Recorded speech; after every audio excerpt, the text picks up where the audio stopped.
o entrevistando Vieira, e agora vamos falar um pouco sobre a atuação dele lá no Congresso Nacional e também sobre a política e sobre o que mais ocorrer aqui no Agenda Comunitária. Bom dia, senador Alessandro Vieira. Bom dia, é um prazer estar conversando com vocês. Milena, minha voz aqui está... Só um minutinho aí.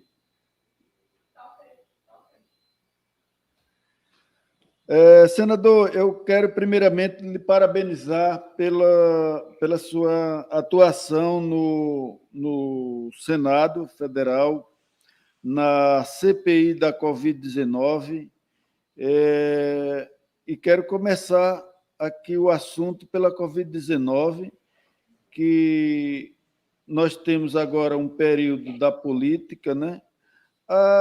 O assunto da CPI da Covid-19 está um pouco frio ou é impressão nossa aqui, mais de longe, senador? Veja, a CPI já cumpriu a sua missão, né? A função principal da CPI foi garantir a compra das vacinas, recolocando o Brasil no caminho certo no combate à pandemia. Depois do seu encerramento, ela passa a depender de outros órgãos, como a Procuradoria-Geral da República. Então, não há mais o que se discutir na área política. Esse pedaço já acabou.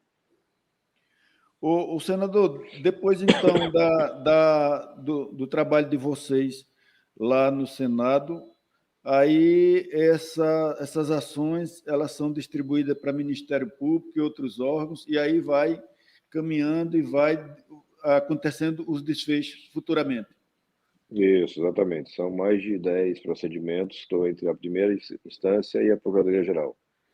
Aqueles que têm foro privilegiado, como ministros, presidente da República, são processados pela PGR e os demais na primeira instância. Eu fiz essa pergunta porque a gente aqui fica um pouco ausente e os assuntos eles vão sendo cobertos pela política, né? Os assuntos da política eles vêm e a gente vai ficando preocupado com a CPI, que há algo com a CPI, tanto levantamento que foi feito, tantos os problemas que aconteceram e o que é que está acontecendo, mas a coisa é bem diferente, tudo se leva um tempo para sair os resultados, né? Agora eu gostaria de falar sobre outros assuntos que estão aí em pauta e a sua opinião a respeito de tudo que está acontecendo aí sobre esses equipamentos superfaturados, ônibus da educação, equipamentos de escolas para os alunos, superfaturados também, kit que seria R$ 2.000, comprados aí por 14 mil, né? E mais outras coisas, tratores, recentemente caminhão de lixo. O que é que está acontecendo, senador?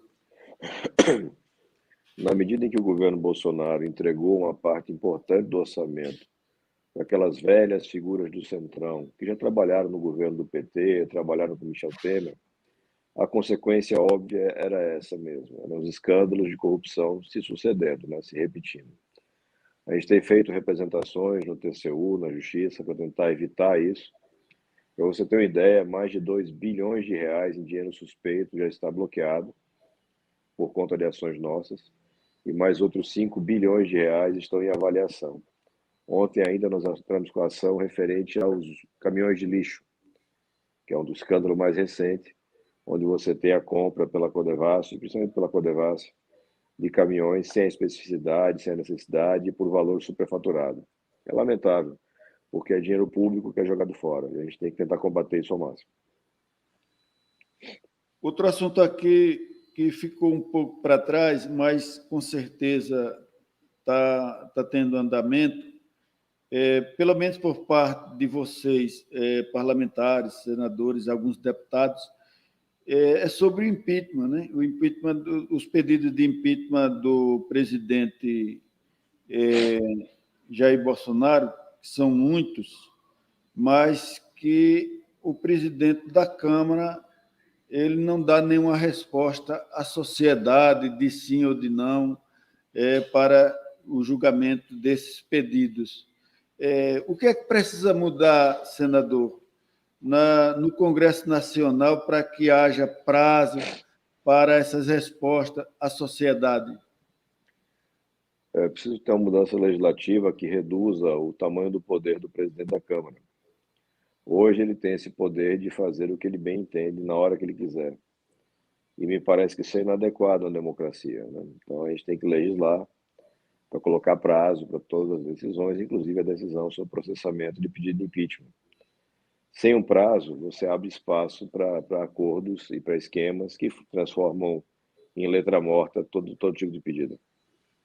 Até a justiça fica impotente, né? Porque quem faz as leis são os parlamentares, é o Congresso, e a justiça não pode obrigar o presidente a analisar esses pedidos, né? Isso, já se tentou fazer via justiça, mas a justiça recusou, alegando que é uma questão interna corporis, ou seja, é o próprio Congresso que tem que mudar a lei. Agora, senador, é o próprio Congresso. O Congresso, hoje, ele tem uma maioria. Se permanecer com essa maioria, como é que a gente vai conseguir, através de ação popular, seria uma saída? Seria muito mais uma ação de descumprimento de preceito fundamental, uma ação originária no Supremo. Mas é preciso legislar, a gente tem que construir maioria. A gente tem agora mais uma chance, mais um período eleitoral, e é importante que as pessoas escolham bem seu deputado, seu senador, para colocar lá em Brasília gente qualificada, honesta e independente. A questão ideológica, para mim, é de menor importância. Pode ser de esquerda, pode ser de direita, tanto faz. Se for honesto, qualificado e independente, eu tenho certeza que a gente consegue fazer um bom trabalho pelo Brasil. Muito bem. Senador, nós temos também outro problema que está deixando a sociedade confusa, essa questão do orçamento, desse orçamento secreto. Orçamento secreto, como é que acontece? Como é que vem acontecendo esse orçamento secreto? Como é que se destina esses recursos, esses dinheiros aí para deputados sem critérios, né? Para município que não precisa daquele tamanho de recurso, não tem projeto, não tem planejamento, mas esses dinheiros são distribuídos aí à torta e à direita, como a gente costuma chamar aqui. O orçamento secreto é uma deformação do orçamento. Ele começou em 2019, final de 2019, e vem se agravando ao longo dos últimos anos. Ele permite que você tenha acesso a um percentual muito elevado do orçamento público, escondido sob o nome do relator. Então, o relator é um parlamentar só, é aquele cara que faz o relatório do orçamento anual, e ele passou a ter o poder de fazer a destinação de verbas bilionárias. Isso é muito negativo, porque você não tem transparência, e você não tem, como você muito bem falou, você não tem planejamento. O gasto de recurso público tem que ser planejado, tem que ser consciente, econômico, eficiente, tudo na Constituição. E o orçamento secreto vai na contramão. Infelizmente, nós não conseguimos derrubar no Senado, nós tivemos um voto decisivo do senador Rogério Carvalho a favor do orçamento secreto, foi objeto, inclusive, de repúdio do próprio PT. E na Justiça ainda existe uma ação tramitando, na relatoria da ministra Rosa Weber, para tentar derrubar esse orçamento. Para você ter uma ideia, nos Estados Unidos, os parlamentares têm acesso a 2% do orçamento. Aqui no Brasil, mais de 25%. É um valor absurdo e prejudica completamente qualquer governo. Eu tenho muita clareza e digo sempre, independentemente do vencedor da próxima eleição, com esse orçamento ele não governa. Ele tem que corrigir esse problema. Ok.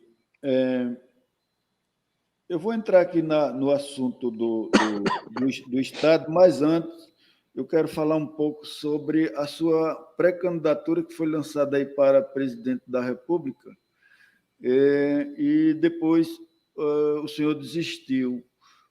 Qual foi a dificuldade, senador?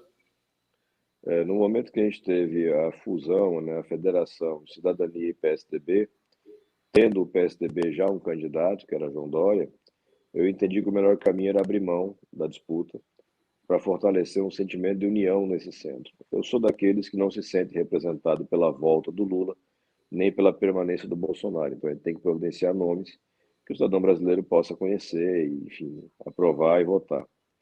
Então, meu movimento foi para favorecer essa composição, da mesma forma como o João Dória acabou de fazer ontem mesmo, o mesmo gesto de abrir mão da candidatura em prol de um fortalecimento do nome único, que deve ser o da senadora Simone Tebet. É uma mulher muito capacitada, vai ser um orgulho fazer campanha com ela.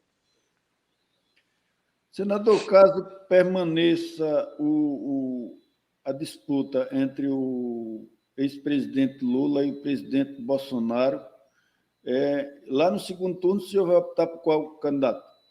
Nós vamos trabalhar para colocar a nossa alternativa de terceira via no segundo turno. A gente só trabalha com esse cenário. Se esse cenário não acontecer, ou seja, se o brasileiro escolher Lula e Bolsonaro, você pode ter certeza que eu vou colocar de forma transparente a minha posição. Eu não acredito em quem se esconde, né? Então a gente vai fazer isso, mas só quando for necessário. Tá certo. Tá ok.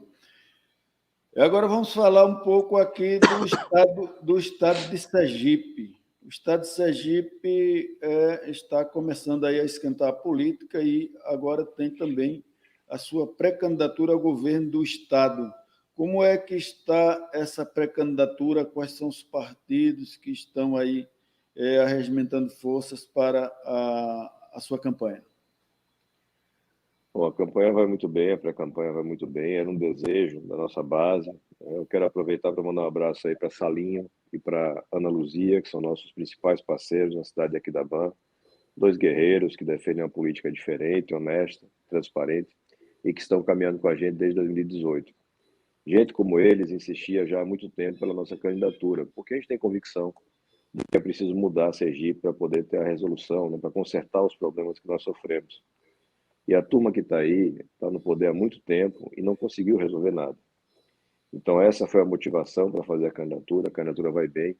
Ela é a candidatura do PSDB Cidadania, mas também com o Podemos caminhando com a gente. Senador, como é que o senhor avalia o governo do Belivaldo? Belivaldo tem uma vantagem. Qual é o diferencial que o senhor oferece ao povo do estado de Sergipe? Primeiro de tudo, um choque de transparência e honestidade. A gente tem que passar um pente fino nos contratos desse governo, seja contratos com empresas, seja contratações de comissionados ou mesmo os empréstimos contraídos, para alinhar os gastos e colocar o nosso estado no caminho do desenvolvimento. Sergipe tem muita potencialidade, mas hoje é um dos piores casos de educação do Brasil, o quarto estado com o maior número de desempregados. Sergipe é um estado onde tem mais gente recebendo Auxílio Brasil do que trabalhando com carteira assinada. E a gente só vai romper esse ciclo de desastre mudando profundamente as pessoas que comandam a política em Sergipe.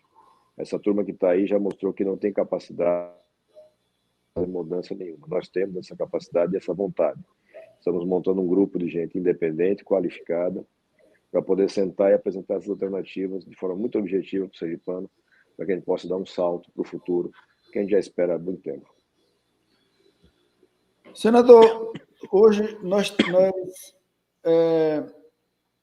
lemos algumas matérias aí sobre pesquisa do estado de Sergipe, mas o senhor tem alguma pesquisa de consumo interno e essa pesquisa, se o senhor tem,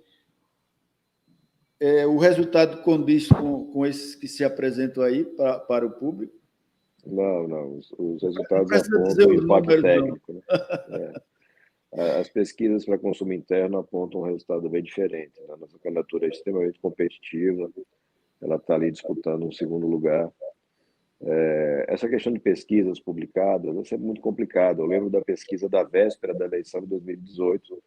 Essa pesquisa dizia que os senadores eleitos seriam André Moura e Valadares. E quando abriu a urna, eu estava lá com o mais votado, 474 mil votos, e depois Rogério Carvalho, do PT. Então, pesquisa é um negócio muito complicado. A gente respeita os profissionais que trabalham com isso, mas hoje é muito mais um jeitinho de dar propaganda para o candidato que quer agradar. A gente vai continuar nosso trabalho, ouvindo as pessoas, construindo uma alternativa real para Sergipe e com muita convicção do nosso sucesso. Senador Alessandro, nós temos um estado pequeno, né?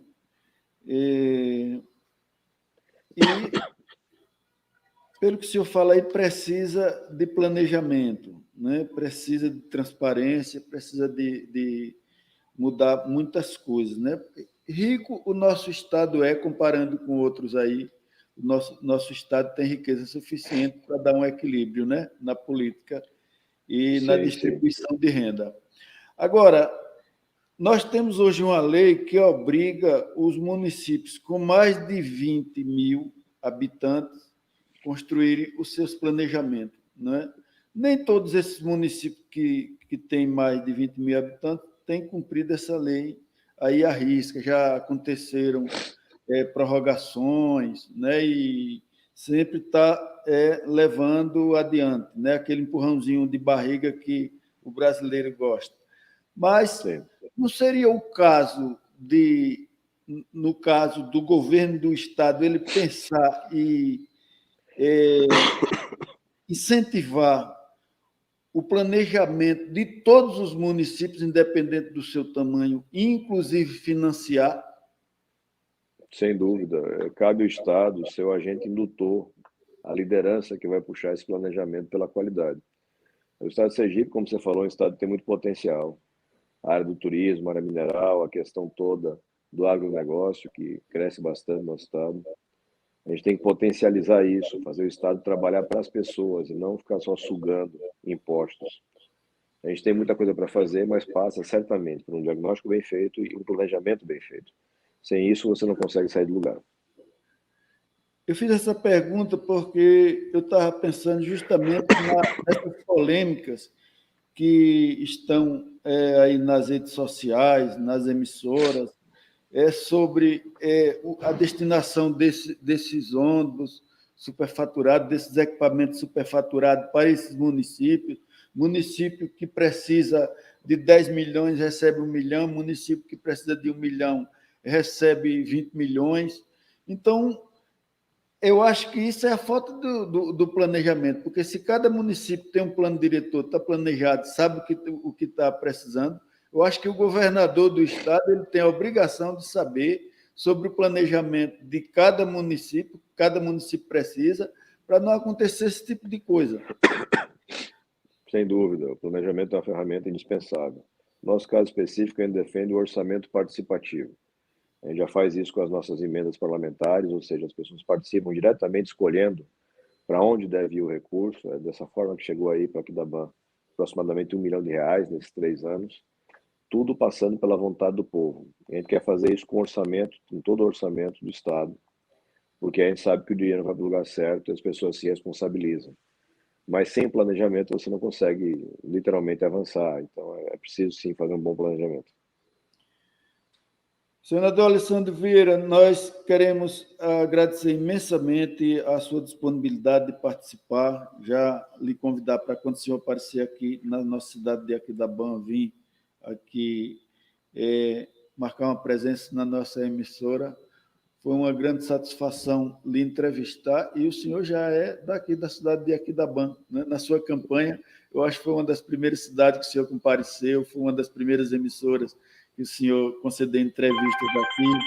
Tem a Luzia, tem o Salino, tem outras pessoas aqui que se compõem com esse grupo que lhe apoia e nós estamos aqui lhe aguardando na cidade de Aquidauã para esse reencontro nosso aqui. Esperamos que seja já aí próximo, né, quando começar as campanhas eleitorais. Vai ser um prazer, a gente tem muita felicidade em caminhar por aí com esses bons amigos. E se Salinho convidar a gente para comer um pirão lá na Jurema, melhor ainda. A gente vai com mais. Com a galinha de capoeira, né, senador? Uma galinha de capoeira não faz mal a ninguém. Agradecer também ao pessoal todo aqui da banca que está mandando aí desejo de saúde. Eu voltei a contrair Covid.